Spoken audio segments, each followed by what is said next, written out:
this guy's our best player. We've got to get him the ball. And it was like someone got in Jaden's ear and was like, look, man, I know he doesn't look like he's open. Just throw him the ball. Let's see what happens.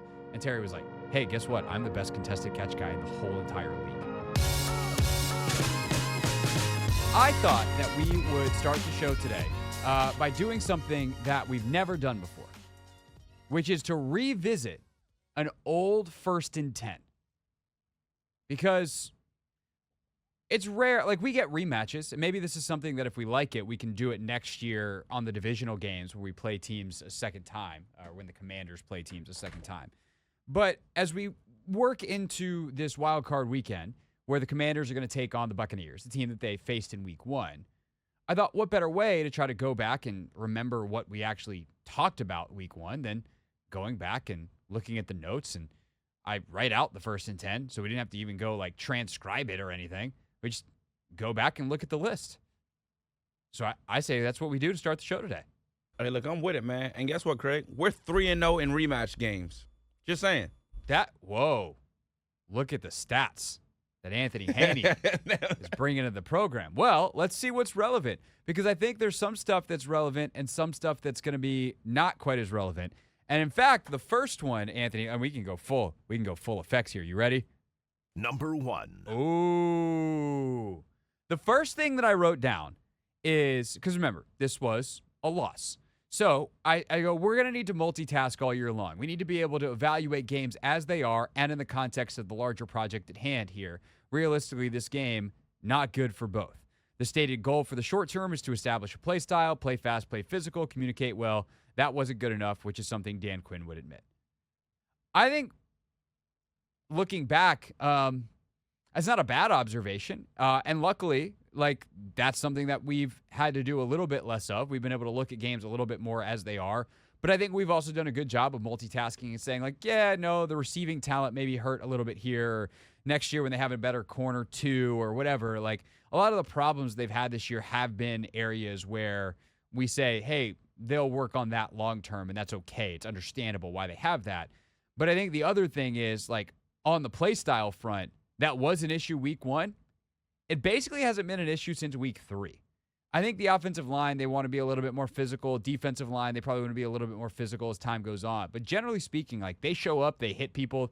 The missed tackles that were a huge issue in week 1 have not been an issue. They're the 5th best tackling team in the league by most metrics. So I think that overall, like, good observation. And luckily, Anthony, part of the reason that they've been gone 12-5 and 12-4 since week 1 is because some of that stuff changed. Yeah, definitely a lot of it changed. And I think week 1 is also just a tough game to, like, evaluate, just because you don't have a lot of tape on these teams. You know, people come in with different schemes, different philosophies, and things of that nature. So I think also when you factor that in, you got to credit some of that to like, I guess, the loss. And then also we had a whole bunch of, like, moving pieces, moving parts. Oh, we're going to get there. Their first game playing together. For sure, we're going to get there. The second thing, though, I said. Number 2. There we go. The second thing. It was also more big picture. I made a joke about how they have finished Fridays and they did not have a finish Sunday. Because on third downs in that game, they were horrendous. And part of it was penalties. Like, the first third down of the game is a 3rd and 1 where they forced an incompletion on a fade to Mike Evans, and Cleveland Ferrell picks up a silly hands to the face penalty. He and the offensive lineman, I think it was Tristan Wirfs, just they're mashing each other, and Ferrell's hands slip up and pop dude in the helmet, and it's a first down. There's a couple others that are first downs on penalty. Then there's a ton of conversions. And so I think Tampa was really aggressive on third down and took advantage of some stuff with Washington, and they just didn't finish drives. They also didn't finish sacks. They got a ton of pressure on Baker in that game, and they did not sack him very many times, if at all. So they have got to make sure that when you collapse the pocket against Mayfield, you don't give him anywhere to go, because he is real slippery in the pocket, and he's also actually the 7th leading rusher in terms of scrambling yardage by quarterbacks this year. Of course, Jaden is number 1, but Baker's 7th. So he'll run on you, he'll squirm around in the pocket and dart a ball down the field on you. And so sometimes that was the cause of both, like why he would do that on a third down. But then offensively, they also just didn't finish on third downs. And that was a huge, huge key in that game. And they've obviously been much better since then, but they've also had their moments, I think, since then. Yeah, and I think Joe Webb, and we'll hear from him later today, but he just talked about Baker just always, keeping the play alive. And sometimes when he's scrambling to throw as opposed to just take off. So let me see if I can pull this up real quick. His outside the pocket numbers this year crazy are like truly historic levels of good. Let me pull this up real quick because this is worth the slight delay here on the old radio. We want to search the term outside. There we go. Baker Mayfield completed 34 of his 47 passes outside the pocket for 406 yards, 5 touchdowns, and 1 interception this season. Good for the highest completion percentage on such passes in a season in the next-gen stats era. So I believe that's back to either 2016 or 2018. It might even go further back than that. So he is 72% outside the pocket. He threw outside the pocket on just 10% of his attempts this season, the 4th lowest rate in the NFL. So when he gets outside the pocket, or he doesn't always do this, it's just when he does, he's deadly. The Commanders allowed the 5th lowest completion percentage and the 4th fewest yards per attempt on passes thrown from outside the pocket this season. So the Commanders have done a good job when guys get outside the pocket of plastering, of applying pressure, of doing the things you got to do to bring that number down. But Baker has been an absolute killer when he gets outside the pocket. And he's really good, again, maneuvering within the pocket. So that finish of can you actually finish sacks, that's a huge one on top of the other ways you need to finish plays in this game. And then my third takeaway. Number 3. From Week 1's edition of First and 10 as we look back at that game and see what's still relevant on this one. I wrote down, I have not lost faith in the plan because I still trust the people in charge. I can't say I expect a bunch of stuff to happen, watch it happen, then be like, oh my God, how did that happen? Which, again, I think that's actually applied a lot more than you might first realize because they were 0-1 and we're thinking man, this might be a rough season on the old wins and losses. And they went 12-5. But I think often when we would get really frustrated with this team, my question would be, Anthony, how often did we get frustrated with stuff that we didn't see coming, right? Most of the frustration is hey, Benjamin St. Juste can't cover number 1 wide receivers. And it's yeah, no kidding. It's, hey, Nick Allegretti is not the best guard in the NFL. Okay, got it. I don't feel like there was a ton after week 3. And there's one guy in particular in Terry McLaurin who the first couple weeks was pretty frustrating. And there's been a couple of times this year where he gets lost in the game and you're just where is 17? And I'll talk a little bit more about him next in the context of what's changed between week 1 and now. But by and large, I think a lot of the stuff that we've been frustrated with at times this year through the winning, which there has been way more than the losing, has been stuff we predicted. So, honestly, that's kind of played out the way I thought in a lot of ways. And I think on this show, at least, we've done a good job of being only so much you can do in 1 year. Yeah, I mean, I think a lot of the questions that we had, Forbes, Jamin, some of the guys that, necessarily aren't here now, they've sort of kind of been answered. And we've been forced to make changes. And that change has us, in a good position to go down to Tampa and really, challenge these guys again. So I'm looking forward to it. For sure. Number 4. The 4th thing I wrote down, Anthony, was in the short term, a lot of what we saw was expected. The corners struggled against great wide receivers, and young talent that was worth seeing against 2 All-Pros, how they do. The answer was not great in Emanuel Forbes and Benjamin St. Juste. We needed more from the non-Terry McLaurin wide receivers, and it was harder for Jaden Daniels to read a Todd Bowles defense than it was for him to read the vanilla defense that he saw in the preseason. I actually also made a pretty funny note, which is to say that I want players to play more in the preseason next year. Please remind me of this next preseason. So a lot of what happened week 1, although it's not great and it wound up being wholly unindicative of what this team became, I think was pretty expected. I think we've kind of covered most of that ground, or we're about to when we get into the individual guys. Number 5. I did think the preseason note was kind of funny, though. Remind me next year. I like preseason football. All right. So we don't need to spend a ton of time on this because this guy is not relevant anymore. But it is a big story of the season. Emanuel Forbes.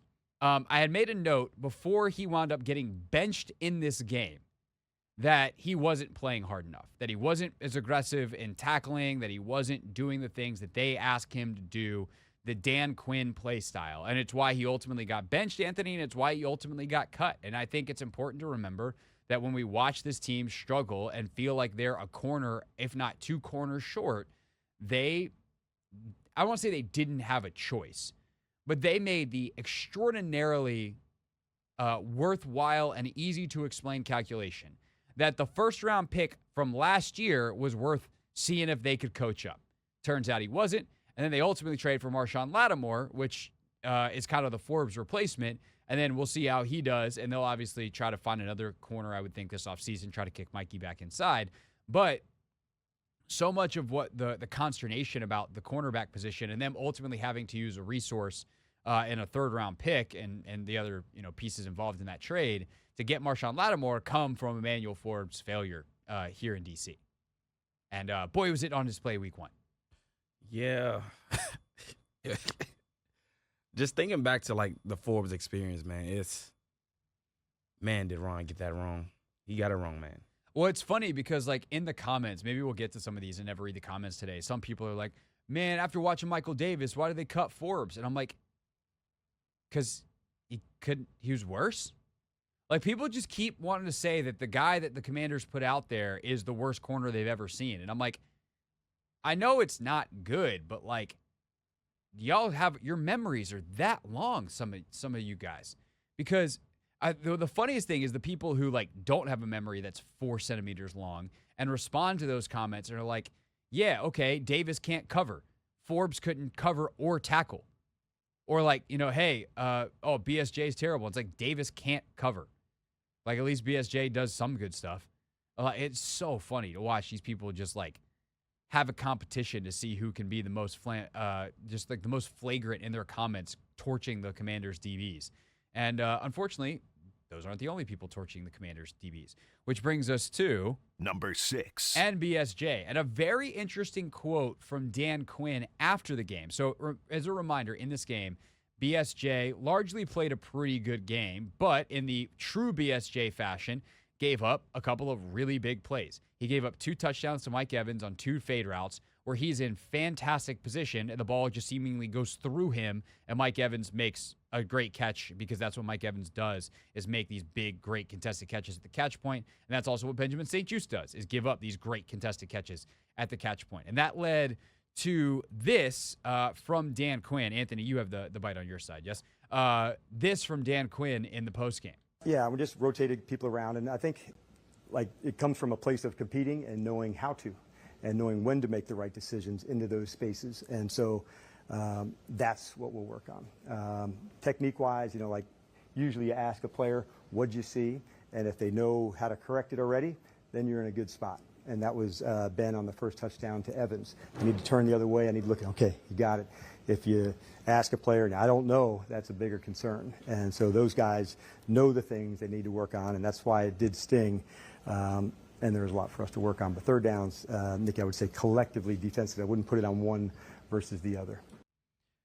So there you go. I think the interesting thing about that quote with the benefit of hindsight is it just continued to be a lot of the same stuff from St-Juste all year long. And while I think he was better this year than he was last year, like he was more good more often, the lapses are still the same lapses I think that he's had. And it's just some of this will probably continue to get better throughout his career. Some of this is penalties he picks up, some of which are legit calls, and some of which are he has a reputation for being grabby and handsy, and officials call it tight on him. And some of it is just kind of going to be who he is as a player for the rest of his career because he's not one of the best corners in the NFL. He's not the worst corner in the NFL. He's somewhere in the middle, and maybe even below the average mark. And I think that's probably fair to say. Based off of his production this year. I mean, his PFF grade is terrible, but they kill you for penalties. So, yeah, that's kind of where it is. And every time they've tried to move away from him, something has happened to bring him back, whether it's the Marshawn Lattimore injury or, other players play that they realize, actually, this is our best option. I guess we're just going to have to hold our nose with it. And I'd imagine that they probably don't bring him back next year because he's in the final year of his contract. But that was BSJ in week 1. Thanks. Number 7. All right, number 7, I talked about Jaden. I talked about how the first half was very scramble-filled. Really, that game was scramble-filled. But one of the things that I also wrote down as a note that has come up a ton this year is his ability to make a negative into a positive was on display in this game. How sometimes he'll take on pressure and be running around, and then you're like, oh, this 5-yard sack or 10-yard sack just turned into a 20-yard gain. That's pretty cool. Also, the missed opportunities, which he's gotten better and better at all year. So this was an interesting Jaden game. And the other random thing from Jaden in this game, Anthony, remember his helmet came off twice? Yep. Haven't been a problem with that. They got the right helmet size for the rest of the year. That's a plus then. It's fantastic. Number 8. Shout out to the equipment staff. Terry's day, I had written down, should have been like 4 to 5 catches for 150 yards and 2 touchdowns. He was wide open a couple times in this game. And this was early in the season, I think, before Cliff and that staff really understood, and Jaden to an extent, really understood what they had in Terry McLaurin. Where eventually in week 3, they were kind of like, this guy's our best player. We've got to get him the ball. And it was like someone got in Jaden's ear and was like, look, man, I know he doesn't look like he's open. Just throw him the ball. Let's see what happens. And Terry was like, hey, guess what? I'm the best contested catch guy in the whole entire league, which statistically is true by a number of different metrics. He's a leader in this and that and this and that. And one of them is touchdowns on close catches, like low separation, high production. He's just excellent at that. And in this game, he also like will win deep. And this game, like, there's just not enough trust between Jaden and Terry, something that clearly developed very quickly, and something that I think will be emphasized this weekend is it always is. I mean, Terry last week could have had a much bigger first half if Jaden pulls the trigger on a couple. And then Marcus obviously force feeds him in the second half, and including 2 of the best, like, over-the-middle, tough, underrated, if you know type of catches you'll see and on the final drive of the game. Catches a slant and a dig that he has no business catching on either, and he caught both of them. Number 8. Number 8 on our observation list from week 1. That was number 8. Number 9. Number 9 on our observation list from week 1 was, I wrote, Cliff is awake. And that has been a theme this year. Like, when this offense gets in a run, they will pull a trick out of the bag. And he will make sure, like, he just will not say, we're going to keep running our offense. Like, he will find a trick play. He'll find a new formation. He'll find a new whatever to try to get the offense going. And so, like, I had forgotten that was something that goes back as far as week 1, but it definitely did. Number 10. And unfortunately, defensive cohesion is something that has gotten a lot better since week 1. The communication, not losing guys in stacks and bunches and all these types of things. It was a bit of a problem last week. Luckily, Trey Lance missed a couple of throws. But I also think part of that was Quan Martin was out, and he's one of their best communicators. So, much, much harder task for Tampa's offense against this version of the Commanders' defense on just simple formational stuff. But Liam Cohen is also one of the best OCs in the business this year at putting defenders in conflict. So I think that's going to be fun to watch this weekend as well. I feel like that was a good list in hindsight, Anthony. No, it definitely was. And I think when you just look at the tape from week 1 and look at the tape now, it's totally different teams. Very, very different. Two teams. totally. Tampa's different, but they're not nearly as different. Hey, this is DA, and you're listening to The Hoffman Show on the Team 980 and the Odyssey app.